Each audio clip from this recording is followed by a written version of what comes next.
In Seattle, they love their sports. They have the Mariners, they have the Seahawks, they have the world champion Storm, and they have the beloved Huskies. The Nebraska Cornhuskers are in town to take on the Huskies. It's a big-time college football game. Big-time college football means big-time tailgating. We're in the zone. Let's get our game on. Nice. Dogs in the house, dogs in the house, who? Dogs in the house, dogs in the house, who?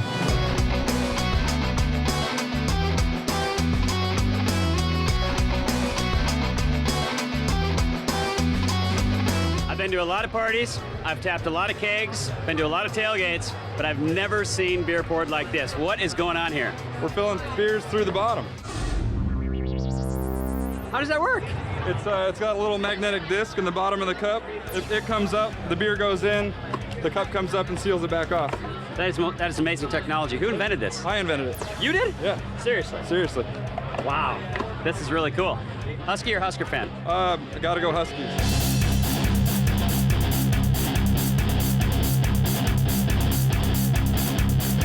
Look at the sea of red out here, and purple. Amazing. What do you think about this? Well, I'm not a big fan of the sea of red, which I don't know why you're wearing red, by the way, but I'm a big fan of the sea of purple. This is a great atmosphere here at Husky Stadium. You know, the Dogs are a different team at home, as you know, than they are on the road. Huskies looking for their first bowl game in 7 years, and the fans they're hungry, they're ready. They've been waiting and biding their time. They've been paying their dues, and it's time now to get this stadium back to what it used to be and make some noise on a big day with Nebraska in town today.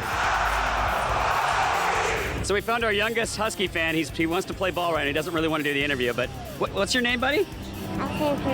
Carson Church. And what's your name? My name is Ryan. Ryan, welcome to Next Stop Seattle Edition. Husky-Husker game today. Is this his first game? It's not his first game. He was here last week to see the Dogs pick up a win against Syracuse. Awesome. And he was here last year when we beat USC on my shoulders on the field. I'm a Husker fan. This guy, though, is the real Husker fan. This is the real Herbie Husker. Yeah, hello. It's great to be in the great state of Washington, and proves that God's a Husker fan. Look at this weather. This is unbelievable, isn't it? Isn't it? So how did you get into this thing? I mean, there obviously, you look like the mascot. People told me I look like him. I got the bibs and put on the hat, and I've been doing this since the 90s. Go Big Red, buddy. You bet.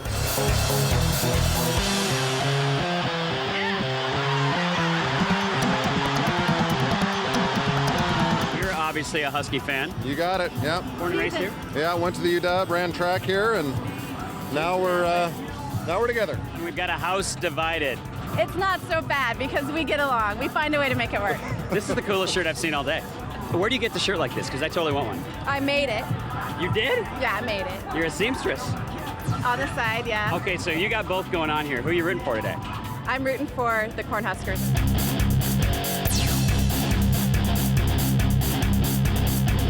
Husky Stadium is an awesome place to watch a game. Very loud, very passionate fans. We loved it. But one of my favorite things about coming to a game at Husky Stadium is this. Outside the stadium, this is how they tailgate. I like the way they roll here. Definitely put the Husky game on your Seattle itinerary.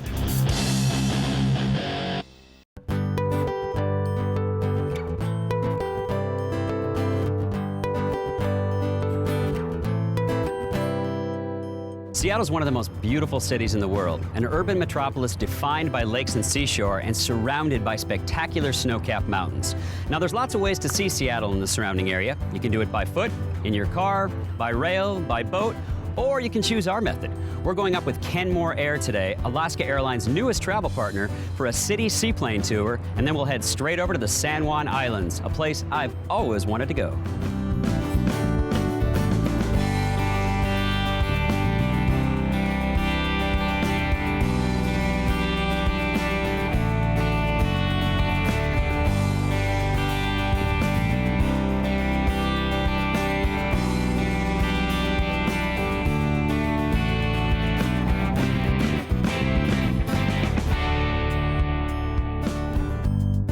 Just arrived in Friday Harbor, the commercial and cultural hub of San Juan Island. What a great day we had today. A Kenmore Air trip over downtown Seattle and the surrounding area, and then a short jaunt over to the San Juan Islands. Let's go get checked into our hotel and learn more about this beautiful town of Friday Harbor.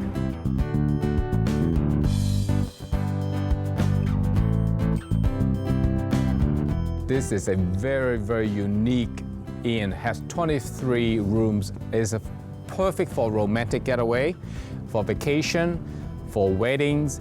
Each room has a fireplace, and each room have a jacuzzi tub in there. It's just spectacular. And then you're just looking from this, and then looking behind me. It's like you're looking from the room and seeing the waterfront, the marina. It's just spectacular. It just makes the day. When you see the sunset like that, in the morning when you get up, have a cup of coffee in your hand, it's just an unbelievable feeling. San Juan Safaris and Kenmore Air have teamed up to offer the ultimate whale watching excursion here in Friday Harbor. I got my jacket, got my hat, got my sunglasses. Let's hope we have whales.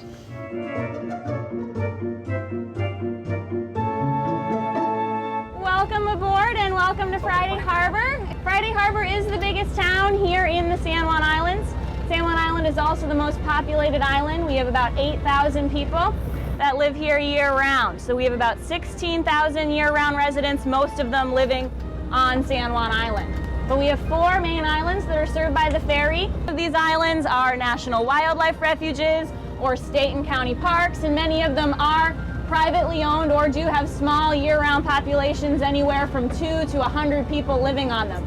We have 2 different races or 2 different communities of orca that will be in the San Juan Islands from time to time. And the southern resident community is a salmon-eating orca. They mainly eat Chinook, or it's also known as king salmon. And so they come through here very frequently, starting the end of April through the beginning of October, because that's when the salmon runs are.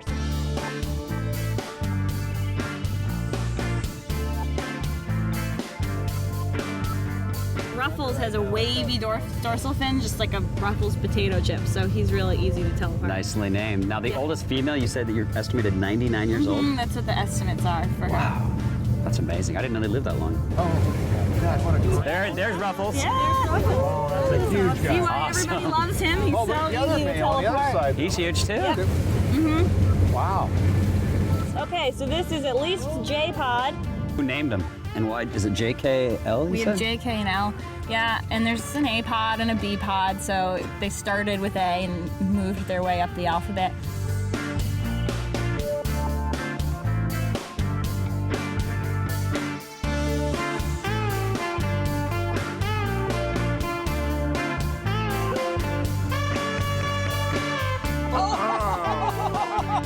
Look at that one.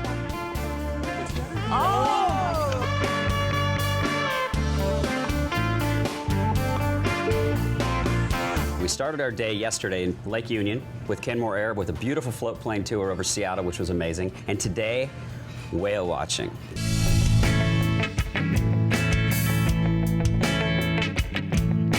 The Space Needle is Seattle's most recognized landmark. In fact, it's one of the most recognized landmarks in the U.S. There's 848 steps from the bottom to the top, which you can take if you're feeling like a workout, or you can chill like us and take the elevator. Next stop, observation deck.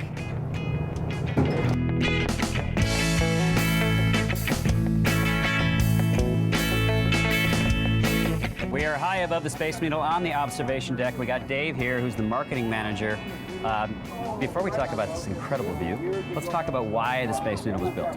Well, we were built in 1962 as the centerpiece of the World's Fair, 605 feet tall and solid as steel, and it's made out of steel, so I guess that's easy. Solid as steel. Like it, like it. The view, man. You get to do this every day. Yeah, I've been here for 14 years and I never get tired of it. This is Elliott Bay in Puget Sound. Seattle's home to one of the largest ferry systems in the world. What's great about this part of the country is that you can go out there in the morning and catch salmon during the proper season, then come back into work. Now, I heard that there was a practical joke played on April Fool's Day. Tell us about that. There was a show that had joked that the needle had fallen over. Right. In fact, the story goes that there was a gentleman that lived over in Spokane whose daughter happened to work here, and he was worried about her, so he drove over to make sure that she was okay. He believed it. What's your favorite thing about Seattle? My favorite thing about Seattle, as you can tell from my physique here, is probably the food. You know, I mean, Seattle's got amazing seafood and great wine in this region, of course, and you know, we've got a great restaurant just 20 feet below us that I know we're going to see later on. We're going to check that out. What are we going to do down there? We're probably going to hang out. Famous. Yeah, it is world famous. In fact, we just won an award. We were the 2009 Washington Wine Restaurant of the Year. So we're going to meet. Thank you very much. We're going to meet up with executive chef Jeff Maxfield, and he's going to let you come in the kitchen and mess around a little bit.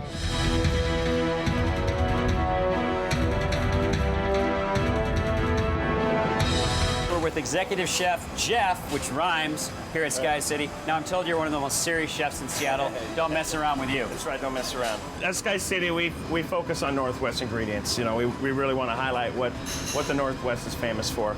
Dungeness crab, you know, it's a take on the home-style mac and cheese. Dungeness crab, orecchiette pasta. One of our other kind of unique items that we do as a starter here. This is a flatbread. It's an unleavened flatbread. We use shepherd's grain whole wheat flour from Eastern Washington. We've got an organic egg baked right on top. I'm gonna put you to work. We're gonna do two of our signature dishes. So this is a butter sauce. It's a beurre rouge. So it's a take on a classic sauce. Everybody kind of knows beurre blanc. This is beurre rouge, which just means red butter. What we're gonna do, this is just a little bit of that right on the bottom of the plate. These are locally grown banana fingerling potatoes. And behind you, the finest Northwest salmon. Look at that. Huh? That's awesome. Who said I couldn't cook? All right, John, we've saved the best for last. I thought we were done. Whoa! This is a 1962 original, our lunar orbiter. Snoqualmie Gourmet ice cream. Oh my God. Chocolate sauce and dry ice. How's everything tasting? It's amazing. Awesome. And I think that's going to top it off. It's going to be the perfect ending.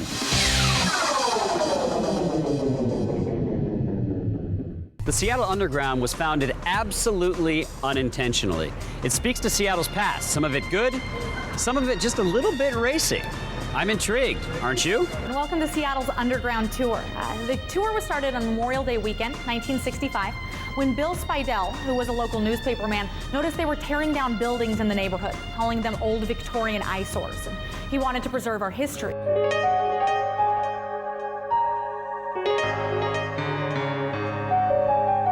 When they put the sidewalks in, they installed skylights so that people could continue to do business down here during the day. We were unsure for a while if this was the original glass. The reason is that one of our old guides from the 60s used to tell a story about young men gathering down here, working ladies standing up there with prices of their services on the bottoms of their shoes, waiting for the business up top. And she would refer to this as them selling their souls.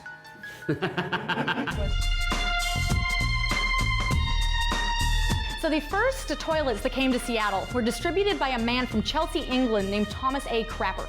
Invented what he called Thomas A. Crapper's wonderful valveless waterways preventive device, which is a lot to say when you gotta go. That is a lot. You can have an accident. So we shortened to the Crapper, but there was a strange pipe coming out the back. So they looked at the instructions. It says, attach pipe to city sewer system. Right? They looked in the box for a city sewer system. They didn't have one. In the 1880s, Seattle decided to take a census, an occupation survey. They wanted to find out how many people were living here and what they were doing. They got back 25,000 census forms. 2,400, about 10%, listed themselves as being young, single women. All of them listed their occupation as being either seamstress or garment worker. So we thought this was a bit fishy. I decided to have an investigation into it. After 6 weeks of exhaustive research, they determined that there was not a single sewing machine in the entire area. Oh my God, what did they do? Well, it led them to suppose that they must have been doing a lot of the work by hand. Hey, nobody gets it who's not supposed to. Thank you guys so much for coming on the Underground Tour. I hope you learned something and had some fun. If you want to learn anything more about any of our tours, please visit our website at www.undergroundtour.com.